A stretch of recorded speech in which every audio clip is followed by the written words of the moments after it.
Right, good afternoon, boys and girls. I'm super excited to start chapter 3 now. In The Wizards of Once, the witch feather begins to glow. Okay, I'm getting a little fed up now, said Rush, who was lying, pretending to be wounded in front of a concealed net that was Czar's witch trap. We've been here for hours. Make your helps a bit more pathetic, Czar called out bossily from his hiding place behind a nearby tree. I could wound Rush if you'd like, grinned Storm, showing little fangs. He looks quite tasty. I'm fine, thank you, said Rush hastily. Face it, Czar, maybe witches really are extinct like everyone says. And it's getting really late, frankly. I'm more worried about warriors than I am witches. Don't worry, said Czar breezily. Crusher would tell us if there were any problems. Wouldn't you, Crusher? Crusher's job was hanging on to the rope to pull the net tight, and when the witch came upon them and keeping lookout, the giant was a long way up, so Czar had to shout to get his attention. Said Crusher thoughtfully. There is a bit of a problem, actually, he admitted, but Czar could not hear him because the giant was so far away and he spoke so very slowly. Giants operate in a slightly different time scale from everyone else. However, it didn't really matter because Czar wasn't listening anyway, and the problem that Crusher was thinking about was slightly different than Czar's idea of a problem. Some people think that because giants talk slowly, they must be stupid, but they could not be more wrong. Giants are big, and they tend to have big thoughts. And Crusher was a long stepper, high walker giant, one of the deepest thinkers of all. So the problem, thought Crusher, is this. Is there a limit to expanding the universe, or will it go on expanding forever? I told you, it was a big problem.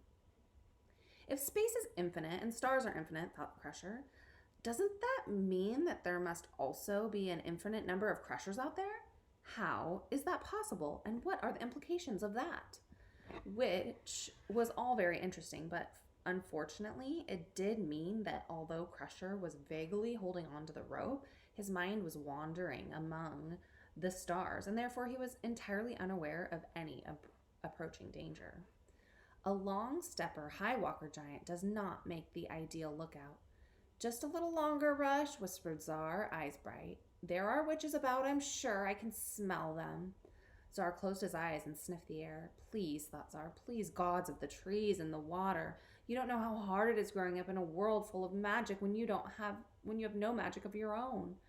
Everybody laughing at you, pitying you. Let that be a witch because I need to be magic. I want to make my father proud of me.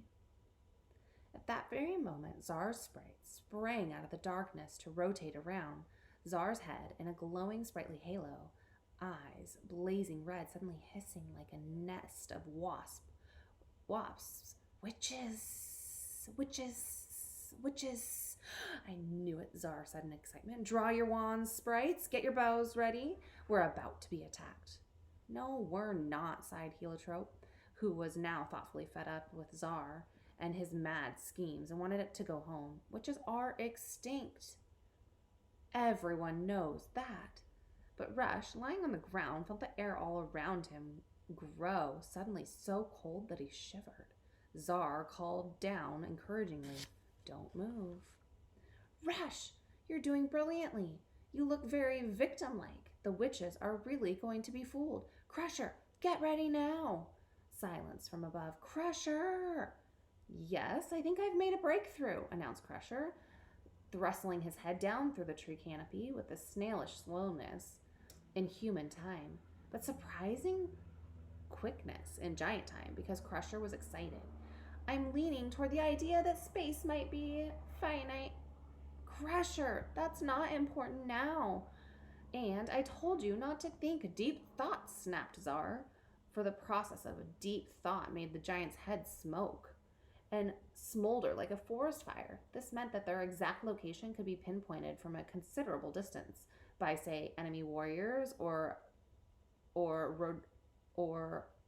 Argobreaths, or indeed witches. We're being attacked, shouted Czar in exasperation. Oh, Crusher broke off from his giant daydreams and remembered where he was and got a good hold on the rope. What nobody noticed in the anxiety of the moment was the great black feather swinging from Czar's belt. If anyone had been looking at the feather at that moment, they might have noticed that it had begun to glow, dully but ominously in the darkness. I'm sure there's some sort of reasonable scientific explanation for it, but a crow's feather would not do that. However, Large the Crow.